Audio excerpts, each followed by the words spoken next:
Hey everyone, so today we have something cool, different for the props folks, but cool for the guitar folks, a little special. This is a 1967 Gibson Trini Lopez with the factory Bigsby, and previously owned by Chuck Berry.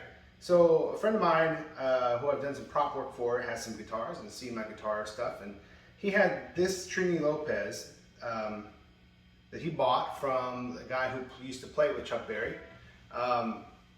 And the story is that Chuck was on tour in it had to be 67. I think the story was 66, but it had to be 67 because this is a 67.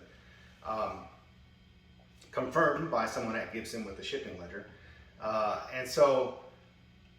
Anyway, Chuck Berry was on tour, needed a guitar, and bought this new in that year, 67, and then played it maybe half a dozen times. And then somehow it ended up in the ownership of the guy, the other guy who played with him until he was about 80 years old in 2016, which is where my friend bought this. So, and I don't know how long it sat being unplayed. It's in great condition. It is checked. There's a lot of finish checking on it. It's a factory second. It has a number 2 stamped up here from the factory. So it probably had a blemish or something like that. Which made it a little bit cheaper. But I haven't seen very many with a factory Bigsby, which is really cool. But it's nice. It's in great shape. All the colors there. It's got some beautiful age to it, but nothing beat up or damaged or anything. It was taken well taken care of. There's a little bit of dings here and there on the neck where it was probably sat up against a stand or something like that, or an amp. But overall, it's in great shape. The frets are in good shape. Whoever played it had a pretty light touch. There's barely any indentions on some of the frets. Fretboard's in great shape. Everything looks awesome on it. It's all original. It's got this original patent number pickups, ABR1 with nylon saddles, factory Bigsby. This is the first year they changed to the witch hat knobs, which you see here, instead of the old reflector knobs. And these are cool. I don't think they look as good as the other ones, but they're more functional. They have a better knurl, so you can really just get on it and feel it and turn it easily. 6-in line, Kluson, little button head tuners. The really unique, for the time, headstock, which is a 6-in line headstock instead of 3 per side. And a lot of people will say that this has a better studing ability than the other way for Gibsons. I can't really say one way or the other, but it looks great. And it's got the diamond F holes instead of the curly Q F holes. Yeah, it's really cool. Oh, and in 66 they phased in the skinnier nut width, so this has the smaller nut width. And at first, I used to be like, there's a lot of I think there's a lot of like negative feeling towards the slimmer nut in vintage circles, where these definitely don't command the price premium that the wide nut does, the 65 or 64 and earlier wide nuts. But this is made by the same folks in the same factory, using the same woods, same techniques and everything. Nothing was really changed yet as far as quality in the very mid-60s. So the nut changing, there's a little bit of getting, you get used to it really quick. I used to think that it was going to be something that was undoable, but once you play it for a little bit, it's nothing. It's not a big deal. So if you're looking at an ES335, SGs, whatever, if you like the body style changes, the finish changes, anything, don't let the skinny nut really bother you. Use that as an advantage to get a discount on otherwise a great guitar. The pickups, the pots, I think by this time they've changed the CTS pots. I don't know for sure. There are probably still some Central Labs. The pickups, the pickup mounting rings changed. They're not as tall as the older versions, and everything is chrome plated. The parts here are chrome plated instead of nickel plated, so they're not going to have that patina. They still patina and wear, but they don't have that nickel look. But it's, you get these do not sound like the earlier 60s and late 50s PAFs. They just don't, but they're close.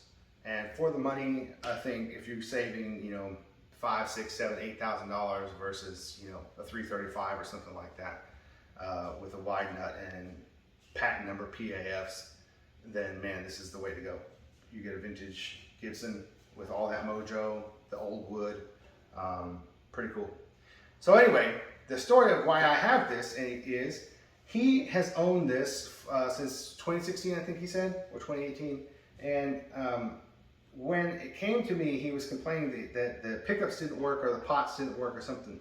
So when I first got it, the pots were super, super scratchy, and the volume pot for the bridge pickup was inoperable completely. There was nothing in it. You couldn't hear anything. So some of you guys may know that taking out the pots on these is a major hassle. You have to fish everything through. If it's a hollow body, you can come through the pickup cavities. If it's semi-hollow body, you have a solid block. And this one is semi-hollow, so you have a solid block running down. There is a little bit of hole here. I didn't even take out the pickups to look. But usually you fish out the pots and all the electronics through the F-holes. And yeah, and then you have to fish them back out. There's methods to make it not so bad, but it's still kind of a tedious pain, and I've done it before on a Barney Kessel. Anyway, that said, I didn't want to pull the pots if I didn't have to. So what I did was I cleaned them pretty thoroughly with the Oxid, and it worked. So let's check it out. At first when you got this, you would just turn this volume pot, and I'm in the neck pickup right now, the neck volume, and it would crackle and sizzle and do all the things. Same with the tone. Everything's working great now. So we have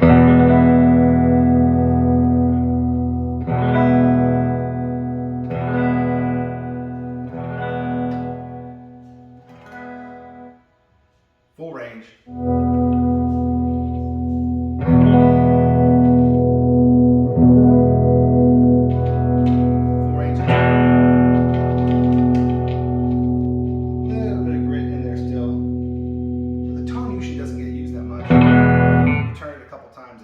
It's not making that noise anymore.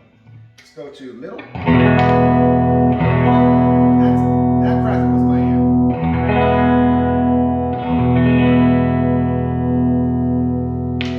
Bridge. So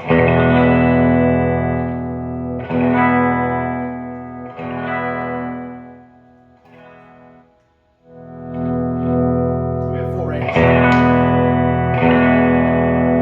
The crackle you're hearing is this 1961 Vibrolux. We have a connection issue with one of the joints in there, and I'm waiting for my tech to get back from his vacation and then sending it back. We finally kind of dialed in at least that it is a connection issue with one of the solder joints. Either it's on a tube socket or something, we're not sure yet, but we narrowed it down that far, which is something. But it will, at certain notes, will make it crackle. The vibrations are causing it that joint to kind of short a little bit.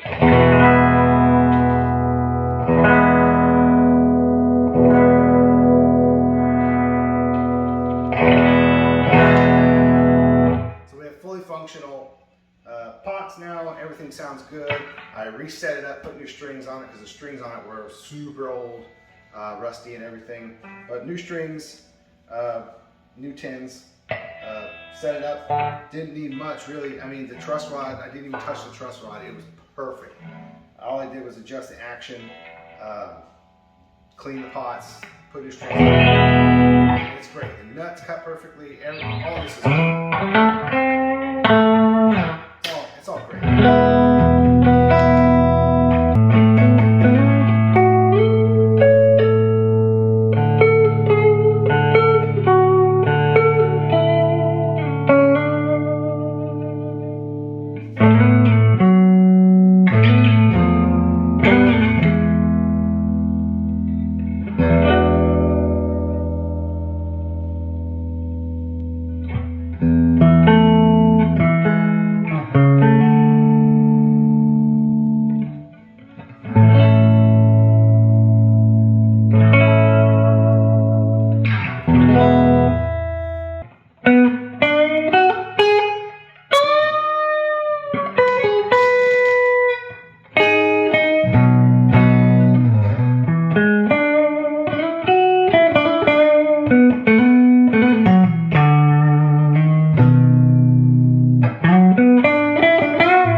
this is it. This is the Trini Lopez, the 1967 Gibson Trini Lopez.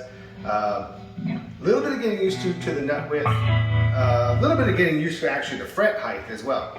These are pretty vintage low frets. They're not like the new frets on any new Gibson. Those would be a little bit taller. These are a little bit shorter, and you adjust, and the action on this is pretty low, which is nice, and it doesn't buzz. But your fingers kind of get caught up on the board a little bit more because they're a little bit low. But it's in great shape. It sounds good. Very cool to play. And this is a guitar that you can sit around and play on the couch. It's got great acoustic. Not like an acoustic guitar, but more than like a Les Paul or an SG.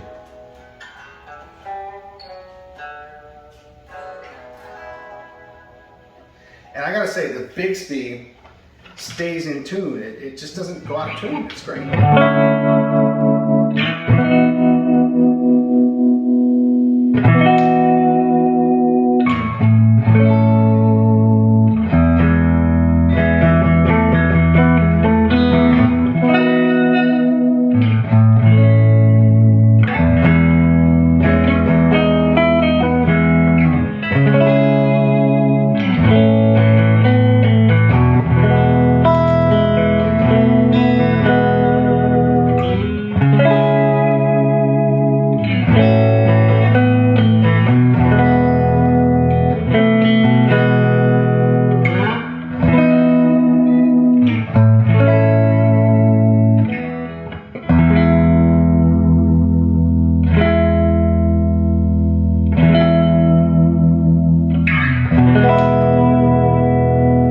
Bigsby's are not meant for big dive bombs. It'll pull out of tune for sure if you do that. But if you just play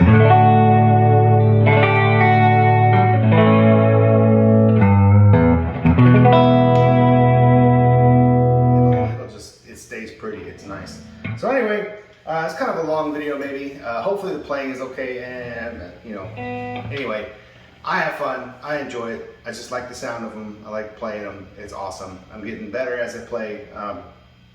I've been playing punk rock for 30 years, and that's just power chords and stuff. So now I'm actually trying to learn how to read music and play. So give me a little bit of a break. I know some of you guys will come to, some folks will come to a video and go, oh, they can't play. But hey, I'm just enjoying the ride. This is an amazing guitar, historic guitar, owned and played by Chuck Berry. Maybe not significant in the history of Chuck Berry, but if the story is true, from the owner this guy got it from, then hey, it's touched a piece of rock and roll royalty. So very cool, very, very cool.